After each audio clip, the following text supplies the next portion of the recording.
പേടിച്ചോ? അമ്മേ, ആ കുട്ടി എന്നെ പോലെയായിരുന്നില്ലേ? എന്തിനാ അയാളങ്ങനെ ചെയ്തേ? പേടിയാവുന്നു അമ്മേ. എന്തിനാ മോളെ പേടിക്കണേ? മോൾ ആരെ കൊണ്ടുപോയില്ല കേട്ടോ. അമ്മ ഒരു കഥ പറഞ്ഞു കേട്ടെ.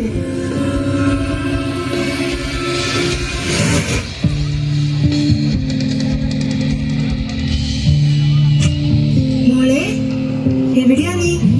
വെറുതെ കളിക്കല്ലേ കേട്ടോ. എനിക്ക് പേടിയാവുന്നുണ്ട്. എവിടെയാ നീ മോളെ?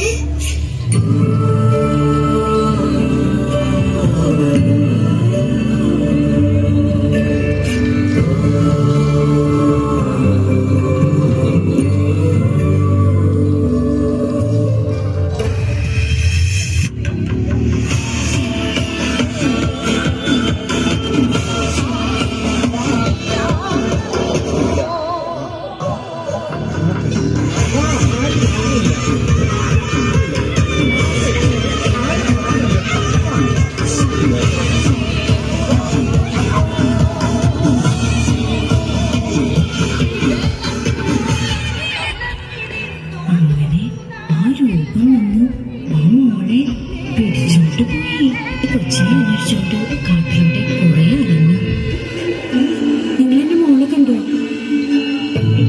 കുറെ മുടിയൊക്കെ ഉണ്ട്. കുറെ മുടിയൊക്കെ ആയിട്ട് പുള്ളി ഉടുപ്പൊക്കെ ഇട്ടിട്ട് ചന്തുള്ളത് കണ്ടോ? കണ്ടോ? കണ്ടില്ലേ?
അധികാരത്തിന്റെ പൊയ്ക്കണ്ണുകളാൽ വർഗീയതയുടെ നീരാളികൾ മനുഷ്യനുമേൽ ആധിപത്യം ഉറപ്പിക്കുമ്പോൾ മനുഷ്യത്വം മരവിച്ച നരാധമന്മാർ ആട്ടിൻ തോലിട്ട ചെന്നായ്ക്കളായി സഹജീവിയുടെ മാനത്തിനോ പ്രായത്തിനോ പോലും വില കൽപ്പിക്കാതെ കാമവെറി കൊണ്ട് പച്ചമാംസം തിന്നുന്ന കഴുകന്മാരാകുമ്പോൾ വിദ്യാഭ്യാസവും സംസ്കാരവും പൗരാവകാശങ്ങളും കാറ്റിൽ പറത്തപ്പെടുമ്പോൾ ഇരുകണ്ണുകളും കൂട്ടി വിധി പറയേണ്ട പരമോന്നത നീതിപീഠം പോലും വിൽപ്പന ചരക്കാകുമ്പോൾ മൗനത്തിന്റെ വാൽമീകത്തിൽ അടയിരിക്കുവാൻ ഇനി സാധ്യമല്ലാതാകുന്നു. ഇനിയും മിണ്ടാതിരുന്നാൽ, ഇനിയും പാടാതിരുന്നാൽ, ഇനിയും പൊട്ടാതിരുന്നാൽ കാലം മാപ്പു തരുന്നില്ലെന്ന തിരിച്ചറിവോടെ ഞങ്ങളും ചിലത് പറയട്ടെ. പ്രിയപ്പെട്ടവരെ, ഹിംസ ആഘോഷമാക്കുന്ന ഈ കാലത്ത് ചവിട്ടി മെതിക്കപ്പെടുന്ന, അടിച്ചമർത്തപ്പെടുന്ന, നിശബ്ദമാക്കപ്പെടുന്ന പെൺജീവിതങ്ങൾ, ആവർത്തനത്തിന്റെ ചോര പടരുന്ന ഈ വർത്തമാനകാല സാഹചര്യത്തിൽ നിന്നും വലിച്ചു കീറപ്പെടുന്ന പെൺജീവിതങ്ങളിലേക്ക് ഒരു അന്വേഷണം.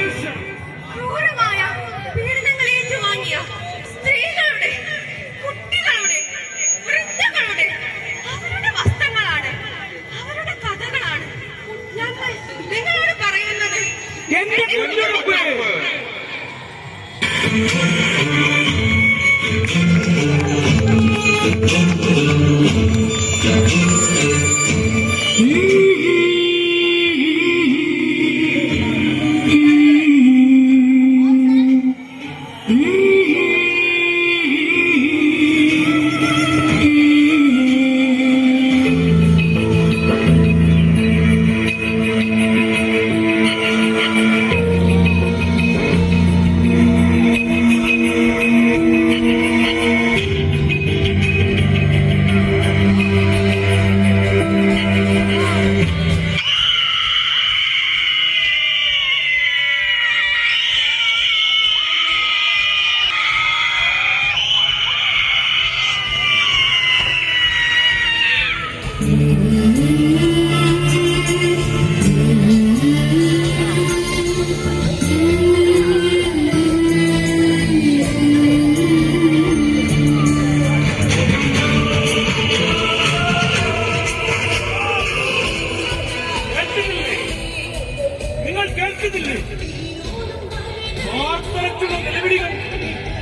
വലിച്ചു കീറപ്പെട്ട ഈ ഉടുപ്പുകൾ നോക്കി എത്രയെത്ര ചവിട്ടി മെരിക്കപ്പെട്ട കഥകളായിരിക്കും പറയാനുണ്ടാവുക. എത്രയെത്ര കഥകൾ. പിരിഞ്ഞോരു പൂമൊട്ടു ഞാൻ എന്റെ മോഹങ്ങൾ വാടിക്കരിഞ്ഞു പോയി. ഏതോ കരങ്ങളിൽ എങ്ങി എരിഞ്ഞെന്റെ ഓരോ തലവും ഒഴിഞ്ഞു പോയി.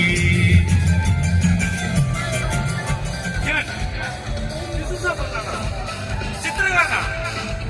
നിറങ്ങളിലൂടെ പകർത്താനാകുന്നത് കവിതകളുടെ ലോകത്തെ ഞാൻ വിളിച്ചറിയില്ല. നാടകമാണ് എന്റെ മറ്റൊരു ആശ്രയം.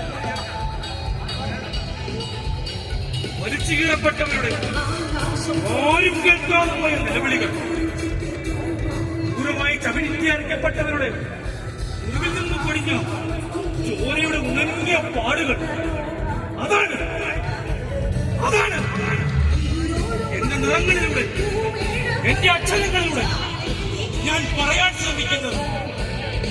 എന്റെ മുന്നുടുപ്പ്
അനുഭവമാണ് എന്നെ ഇത്തരത്തിലുള്ള പ്രദർശനത്തിന് പ്രേരണയാക്കിയത്.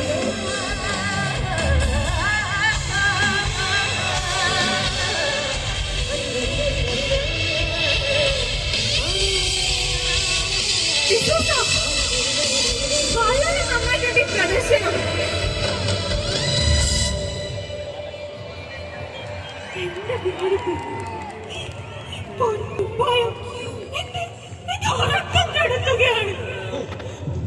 വല്ലാത്ത ഒരു മരവിപ്പാണ് ഈ പ്രദർശനം ശരിക്കും എനിക്ക് നൽകിയത്. തനിക്ക് ആളെ മനസ്സിലായോ? നമ്മുടെ MG ഗ്രൂപ്പിന്റെ MD ഷായുടെ മരുമകൻ രജത്തിന്റെ അച്ഛനാ. ഇത്തരം വലിയ ബിസിനസ് ഗ്രൂപ്പിലുള്ള ആളുകളുള്ളത് നമുക്ക് വളരെ നല്ലതാണ്.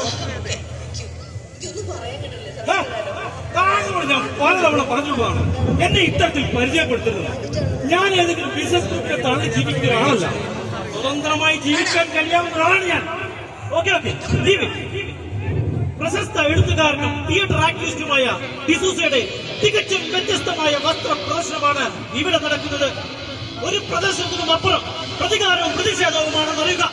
ലോകത്തിന്റെ വിവിധ ഭാഗങ്ങളിൽ അതിക്രൂരമായി പീഡിപ്പിക്കപ്പെട്ട സ്ത്രീകളും കുഞ്ഞുങ്ങളും ആ സമയത്ത് ധരിച്ചിരുന്ന വസ്ത്രങ്ങൾ കൊണ്ട് ഉണ്ടാക്കിയതാണ് ഈ എക്സിബിഷൻ.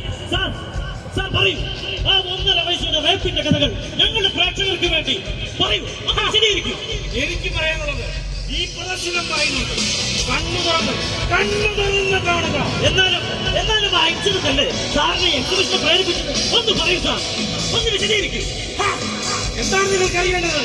ആ 1.5 വയസ്സുകാരുടെ റേപ്പിന്റെ കഥകൾ നിങ്ങൾക്ക് ആഘോഷമാക്കുന്നത് ഇറങ്ങിപ്പോ നായിന്റെ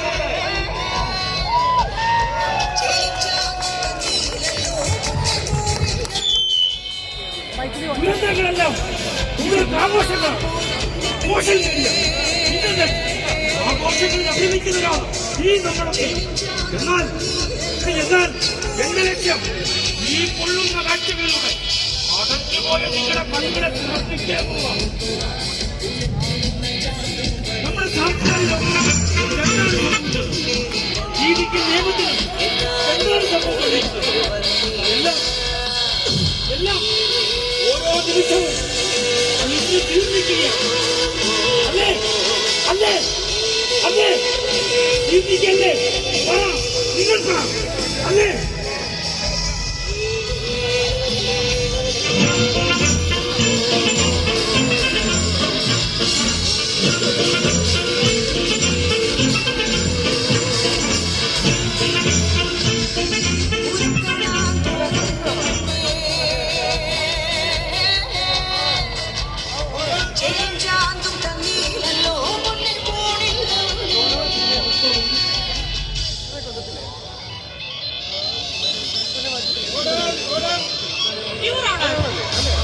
എന്റെ കക്ഷിയെ കവിത കേൾക്കാനെന്ന പേരിൽ ബീച്ചിലെ ഹോട്ടലിലേക്ക് വിളിച്ചു വരുത്തുകയും കവിതകൾ തിരുത്തി തിരുത്തി കേൾക്കാത്ത ചില വഴികളിലൂടെ വഴുതി വഴുതി.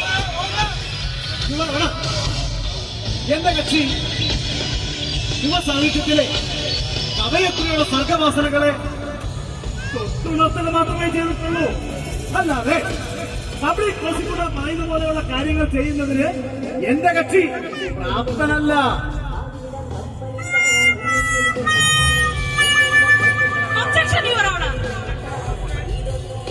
എതിർഭാഗം നോക്കി മനഃപൂർവ്വം കോടതിയെ തെറ്റിദ്ധരിപ്പിക്കാൻ ശ്രമിക്കുകയാണ്. ക്രൂരമായി പീഡിപ്പിക്കപ്പെട്ട എന്റെ കക്ഷിയെ അവഹേളിക്കുകയും പരിഹസിക്കുകയുമാണ് എതിർഭാഗം ചെയ്യുന്നത്. ആയതിനാൽ കോടതിക്ക് ദയവുണ്ടായെന്ന് അപേക്ഷിക്കുകയാണ്. യഥാർത്ഥത്തിൽ കോടതിയെ തെറ്റിദ്ധരിപ്പിക്കാൻ ശ്രമിക്കുന്നത് പ്രോസിക്യൂട്ടറാണ്. എന്റെ കക്ഷി അത്തരം കാര്യങ്ങളിൽ പ്രാപ്തനല്ല എന്ന് തെളിയിക്കുന്ന അസക്ത സർട്ടിഫിക്കറ്റ് കോടതിക്ക് മുമ്പാകെ സമർപ്പിക്കുന്നു.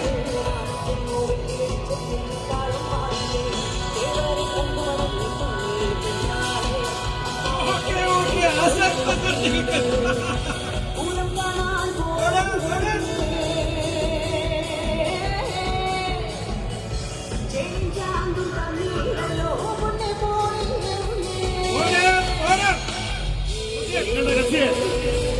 കവിത കേൾക്കാവുന്ന വ്യാജേന ഹോട്ടലിലേക്ക് കൊണ്ടുപോയി എന്നാണ് നിങ്ങൾ ആരോപിക്കുന്നത്.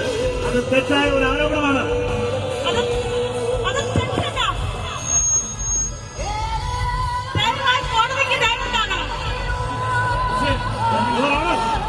യഥാർത്ഥത്തിൽ സാംസ്കാരിക രംഗങ്ങളിൽ തിളങ്ങി നിൽക്കുന്ന എന്റെ കക്ഷിയെ മനഃപൂർവ്വം ചെറിവായി കേൾക്കാൻ വേണ്ടി ആ പെൺകുട്ടിയെ മുന്നിൽ നിർത്തി കളിക്കുന്നതാണ് ഇതൊക്കെ. മാത്രവുമല്ല, അഥവാ അങ്ങനെ സംഭവിച്ചാൽ തന്നെ അതിന് കാരണം ആ സമയത്ത് ആ പെൺകുട്ടി ധരിച്ചിരുന്ന പ്രകോപനപരമായ ഈ വസ്ത്രമാണ്.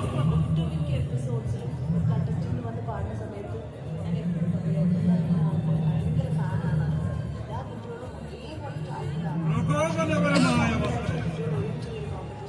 വസ്ത്രമാണ് യഥാർത്ഥ പ്രതി എന്ന് കോടതിക്ക് ബോധ്യപ്പെട്ടതിനാൽ ഈ പ്രതിയെ നിരുപാധികം വിട്ടയച്ചിരിക്കുന്നു. Order order. തന്നെയുമല്ല, ഇത്തരം വസ്ത്രങ്ങൾ ധരിക്കുന്നത് കുറ്റകരമാണെന്ന് കോടതിക്ക് ബോധ്യപ്പെട്ടതിനാൽ ഇത്തരം വസ്ത്രങ്ങൾ ധരിക്കുന്നതും കോടതി നിരോധിച്ചിരിക്കുന്നു.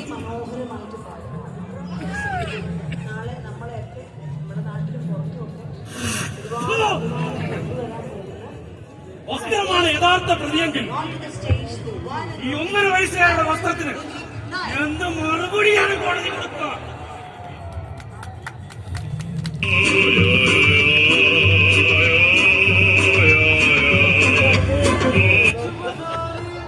ഇവർ നീതി നേടി അങ്ങോട്ട് പോകും.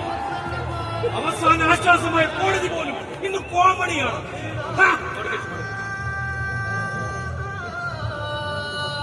അവസാന ആശ്വാസമായ കോടതി പോലും ഇന്ന് കോമഡിയാണ്.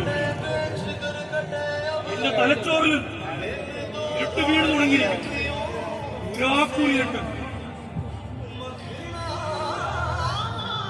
ഒരു മിന്നാമിനുങ്ങ് വട്ടം ദൂരതയിൽ പോലും ഞാൻ കാണുന്നില്ല. പ്രണയം എപ്പോഴാണ് പകയായി മാറുന്നത്? സോഷ്യൽ മീഡിയ, ഓൺലൈൻ ലിങ്കുകളിൽ കൂടുതൽ ആഘോഷിക്കപ്പെടുമ്പോൾ പുതിയ പൊട്ടൻഷ്യൽ കൊലപാതകളെ രൂപപ്പെടുത്തുകയാണ് ചെയ്യുന്നത്. പ്രണയം ദിവ്യമായ ഒരു അനുഭവമാണ്. അതിനെ ചോര കൊണ്ട് കഴുകിക്കളയരുത്.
അത് ഞങ്ങൾക്കൊരു തീരാ തലവേദനയാകുമെന്ന് ഒരിക്കലും കരുതിയില്ല.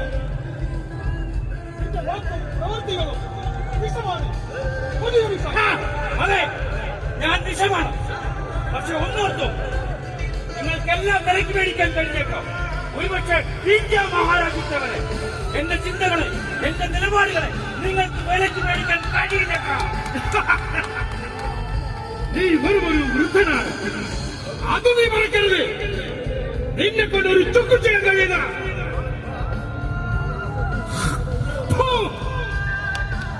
എന്താണ് ഈ കാണിച്ചത്?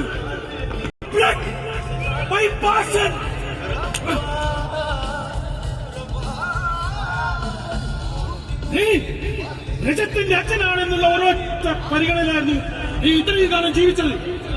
നീ തിന്നണം.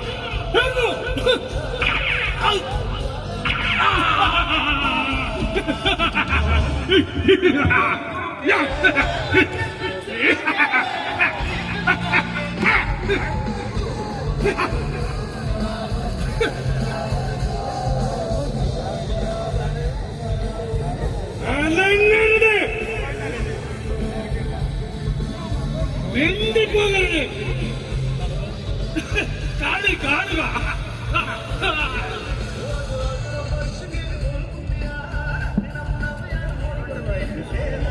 അറിയുമാറുണ്ടു ഞാനോരോ നിലവിനൂരിയുന്ന മാതിരി കരളറുത്തു മറുത്തു ഞാനെങ്കിലും കരതൊടാതെ പോയതെന്തോ മലേ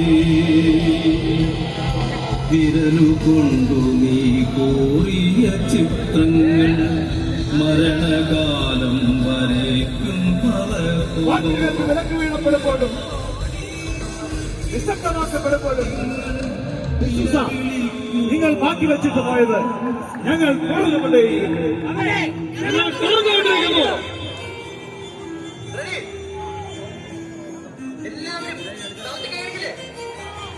അച്ഛനങ്ങളെയും മക്കളെയും നിറങ്ങളെയും നിങ്ങൾക്ക് നിശബ്ദമാക്കാൻ സാധിക്കില്ല. ഞങ്ങൾ ശബ്ദിച്ചുകൊണ്ടേയിരിക്കും. പണത്തിനു വേണ്ടി പിഞ്ചു കുഞ്ഞുങ്ങളെ വരെ തട്ടിക്കൊണ്ടു പോകുന്ന ഈ അധമക്കൂട്ടങ്ങളെ നാം ഒറ്റപ്പെടുത്തുക തന്നെ വേണം. അതിനായി നാം ഓരോരുത്തരും കണ്ണു തുറന്ന് രാജകുറിപ്പിച്ച് അന്ധത വെടിഞ്ഞ് ഉണരുവിൻ, ഉണരുവിൻ.